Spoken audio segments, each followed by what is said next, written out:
গাড়িটি পিছন দিক থেকে আটকে গিয়েছিল। হাসনাতের বন্ধুকে ফোন করে গাড়ি সরাতে বলল।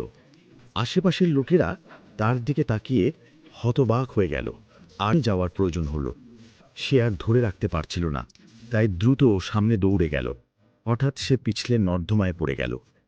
নর্দমার ভেতর সবুজ আসে ভয়ে কাঁপতে লাগলো। হাসনাত দৌড়ে পালাতে চাইল, কিন্তু তার জুতা মাটিতে আটকে রইল। সৌভাগ্যবশত সে খুবই ক্ষিপ্র ছিল, নইলে বিপদ ঘটত। এরপর হাসনাত হাঁটতে লাগলো, কিন্তু হঠাৎ তার ওপরের পানি বুদবুদে পরিণত হতে লাগলো। সে একটি পা ফেলতেই একটি শব্দ হলো।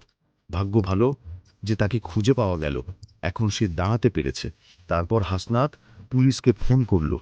সে আরো অতিরিক্ত জোঠালো স্তরে পড়ে গেল। এখন জারি দুর্ভাগ্য, কেউ নেই। আর হাসনাত একটি বিষাক্ত প্রাণীর ছদ্মবেশ নিল এবং সেই বিষাক্ত